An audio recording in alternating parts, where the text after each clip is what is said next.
Kami dari kelompok 7 akan membawakan tentang Islam dan disiplin ilmu. Pada materi ini kita akan membawakan disiplin ilmu mengenai matematika dan ilmu pengetahuan alam, yaitu fakultas kita. Sebelumnya, perkenalkan dulu kami dari kelompok 7 yang beranggotakan Muhammad Nur Aswad, Sevia Widi Pangestu, Bayu Novianto, saya sendiri Rena Meledestiara, dan Elok Melenia Sofa. Ya, di sini kita mengkaji tentang Islam dan sains, di mana pada materi ini kita membawakan 4 materi, yaitu matematika, kimia, biologi, dan fisika, yang mana dibahas dari sudut pandang Islam sendiri, dari tokoh-tokoh Islam, dari Al-Quran, dan juga penerapannya pada bagaimana kita menerapkan ilmu ini di kehidupan sehari-hari. Baik, langsung saja mungkin untuk Elok menyampaikan materinya.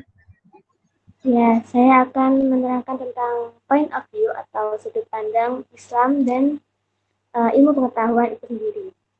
Hubungan antara Islam dan sains dapat diketahui dengan dua sudut pandang, yaitu yang pertama, konsepsi Islam melahirkan keimanan dan sekaligus rasional bertentangan dengan agama. Sudut pandang yang kedua yaitu saling berikatan antara agama dan Islam dan pengetahuan itu sendiri. Lanjut. Ya, point of view yang pertama yaitu bertentangan. Sejarah telah membuktikan bahwa agama dan ilmu pengetahuan tidak bisa dipisahkan. Contohnya dalam perkara Galileo, yang Galileo itu sendiri mengutarakan pendapatnya tentang sistem tata surya kita, yaitu matahari sebagai pusat kehidupan. Nah, masa Eropa waktu itu mengalami kemunduran karena tidak memiliki kepercayaan pada apa yang disebutkan oleh Galileo. Lanjut. Next. Yang berikatan, sejarah juga membuktikan bahwa agama dan ilmu pengetahuan juga bisa disatukan. Maka manusia mencapai puncak hidayaannya, yaitu contohnya Sultan Mehmed II yang bisa menaklukkan Konstantinopel yang dikenal dengan kota yang sangat sulit untuk ditaklukkan, yang sudah diramalkan oleh Nabi Muhammad dulu bahwa akan ada pemuda yang akan menaklukkan kota tersebut. Lanjut. Ya. Kita akan mempresentasikan matematika, biologi, fisika, dan kimia yang akan dilanjutkan oleh teman saya. Baiklah, saya akan melanjutkan pada bidang matematika. Next.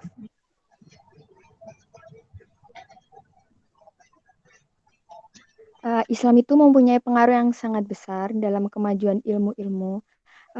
Matematika ini berkembang pesat pada kepemimpinan di bawah khalifah, di mana pada kepemimpinan ini tuh kerajaannya itu berjaya besar, pesat, hingga bisa menguasai Timur Tengah, mulai dari semenanjung Iberia di barat, sampai lembah Indus di timur, dan dinasti Almoravid dan Kekaisaran Mali di selatan.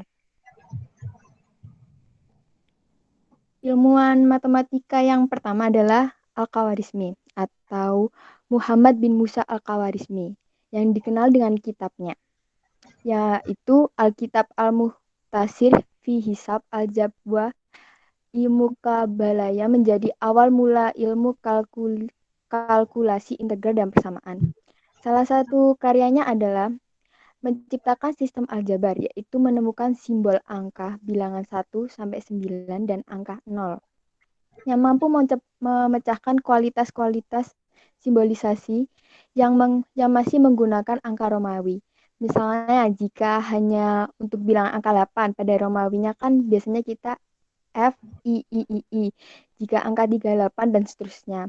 Maka orang itu akan kesulitan menggunakan angka Romawi jika sudah jutaan.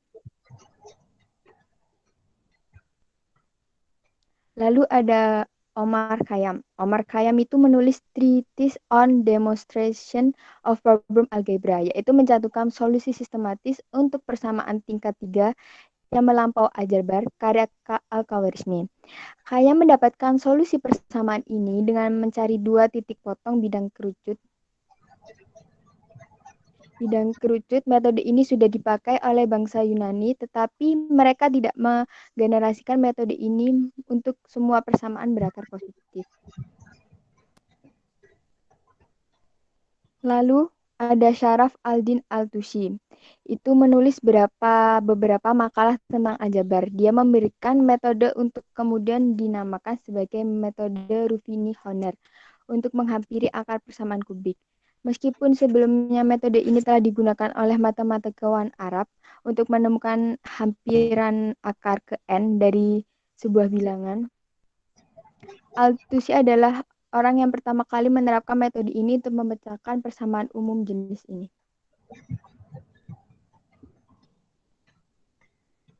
Baik, selanjutnya pada materi biologi.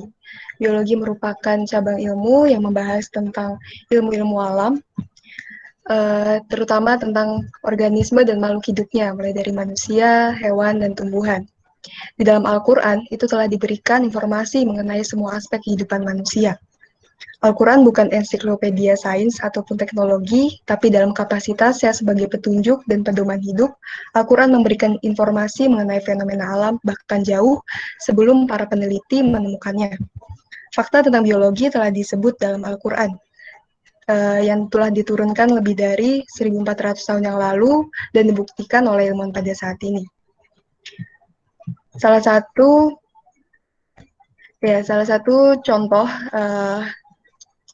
bagaimana biologi dijelaskan dalam Al-Quran, yaitu pada surah Al-Mu'minun ayat 12-14, yang artinya, sesungguhnya kami telah menciptakan manusia dari saripati yang berasal dari tanah. Kemudian kami menjadikannya air mani yang disimpan dalam tempat yang kokoh, yaitu rahim. Kemudian air mani itu kami jadikan segumpal darah. Lalu segumpal darah itu kami jadikan segumpal daging, dan segumpal daging itu kami jadikan tulang belulang. Lalu tulang belulang itu kami bungkus dengan daging, dan kami jadikan dia makhluk yang berbentuk lain. Ayat tadi menjelaskan bagaimana penciptaan manusia, atau di dalam ilmu biologi juga dikenal dengan bagian reproduksi. Hal ini telah dijelaskan terlebih dahulu di dalam Al-Quran, bahkan sebelum USG ditemukan. Bagaimana pembentukan manusia di dalam rahim, mulai dari zigot sampai menjadi janin, dan akhirnya menjadi bayi dan menjadi manusia dewasa seperti kita. Maha Kuasa Allah yang telah menciptakan kita semua dengan bentuk sesempurna ini. Kemudian yang kedua, dalam surah Al-An'am ayat 99, yang artinya, dan dialah yang menurunkan air hujan dari langit. Lalu kami tumbuhkan dengan air itu segala macam tumbuh-tumbuhan. Maka kami keluarkan dari tumbuh-tumbuhan itu tanaman yang menghijau. Kami keluarkan tanaman yang menghijau itu butir yang banyak, dan dari mayang kurma mengurai tangkai-tangkai yang menjulai, dan kebun-kebun anggur, dan kami keluarkan pula zaitun dan delima yang serupa dan tidak serupa. Perhatikanlah buahnya di waktu pohon berbuah, dan perhatikan pula lah kematangannya. Sesungguhnya pada demikian itu ada tanda-tanda kekuasaan Allah bagi orang yang beriman. Berdasarkan tafsir dari As-Sa'di, Syekh Abdurrahman bin Nasir As-Sa'di menjelaskan kata yang serupa dan tidak serupa kembalinya kepada buah zaitun dan delima yang memiliki pohon dan daun yang serupa namun buahnya berbeda. Hal ini dapat dikaitkan dengan mata pelajaran biologi yang membahas tentang penggolongan atau klasifikasi mengenai tumbuhan, yang mana zaitun dan delima ini merupakan termasuk ke dalam kelas dikotil atau tumbuhan berkeping dua namun berbeda pada familinya. Lalu selanjutnya, dalam surah An-Nur, ayat 45, yang berarti, dan Allah telah menciptakan semua jenis makhluk yang berjalan di muka bumi ini berasal dari mani. Maka sebagian dari makhluk itu ada yang berjalan di atas perutnya, merayap seperti ular, dan sebagian berjalan dengan dua kaki seperti manusia dan burung. Sedangkan sebagian yang lain berjalan dengan 4 kaki seperti binatang ternak. Allah menciptakan apa yang Dia kehendaki, baik yang disebutkan ataupun yang belum disebutkan. Sesungguhnya Allah Maha Kuasa atas segala sesuatu dan tiada sesuatu pun yang membuatnya lemah. Hal ini dikaitkan dengan pembelajaran biologi, yaitu bagaimana penggolongan mengenai hewan atau animalia. di mana di sini dijelaskan klasifikasi seperti hewan yang berkaki dua, invertebrata atau vertebrata, lalu bagaimana golongan hewan yang berjalan dengan perutnya seperti ular, dan juga hewan-hewan yang berkaki empat. Jadi dalam ilmu biologi ini adalah ilmu alam yang kita pelajari, dan itu semua adalah ciptaan Allah Subhanahu wa Ta'ala. Maka di dalam Al-Quran, Allah berfirman dengan tujuan untuk mengingatkan kita atas kekuasaannya. Bagaimana Al-Quran sebagai pedoman hidup merupakan kebenaran yang bisa kita imani dan juga dapat dibuktikan secara sains. Mungkin bisa dilanjutkan untuk teman selanjutnya.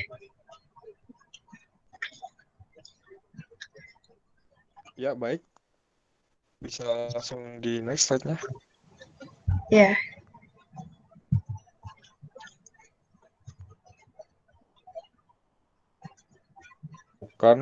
Bukan hanya untuk menghasilkan berupa produk teknologi, tetapi juga sangat diperlukan untuk kepentingan ibadah dan menjalankan kewajiban sebagai seorang hamba yang beriman dan bertakwa kepada Allah Subhanahu wa Ta'ala.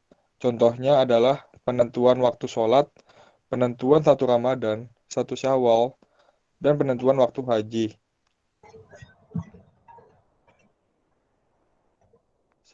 Satu syarat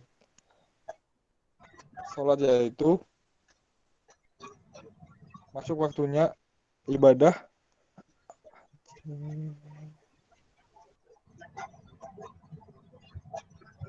sholat waktu. Fisika mempunyai peranan penting karena dalam waktu penentuan awal sholat dilakukan dengan menggunakan ilmu fisika, yaitu pokok bahasan energi matahari terkait dengan kedudukan matahari yang diukur dengan sudut datang sinar matahari. Next. Tahun hijrah pakai umat muslim sedunia yang berdasarkan pada peredaran dan kedudukan bulan sekitar bumi dan di sekelilingi matahari. Umat Islam diwajibkan puasa saat pertama kali melihat bulan pada awal bulan Ramadan dan menyudahi berpuasa pada saat bulan muda pada penghujung Ramadan, yang berarti sudah masuk bulan Syawal. Manusia menerapkan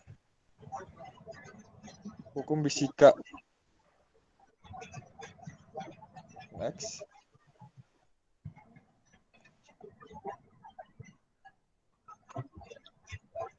Selain itu, hukum fisika juga bisa digunakan untuk penentuan 1 Zulhijjah, untuk penentuan hari raya Idul Adha dan pelaksanaan haji. Pelaksanaan dilakukan di Baitul Makkah, Arab Saudi. Penerapan fisika dalam teknologi memberikan kemudahan bagi umat Islam untuk menunaikan ibadah haji dengan ciptaan pesawat terbang sebagai sarana transportasinya.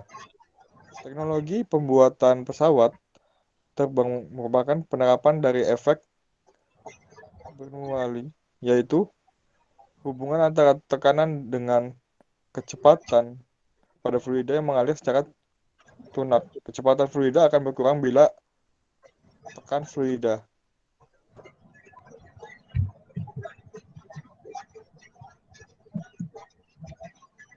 Ya, bisa dilanjut ke rekan saya selanjutnya. Untuk kimia, next.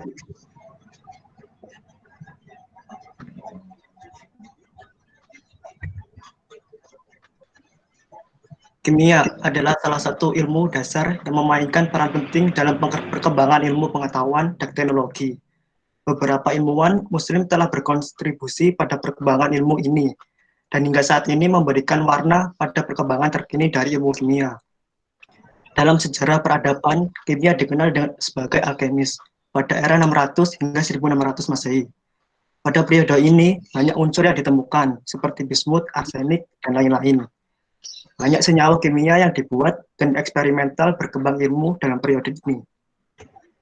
Jabir Ibnu Hayyan 721-803 Masehi misalnya, beliau dikenal sebagai bapak alkemi.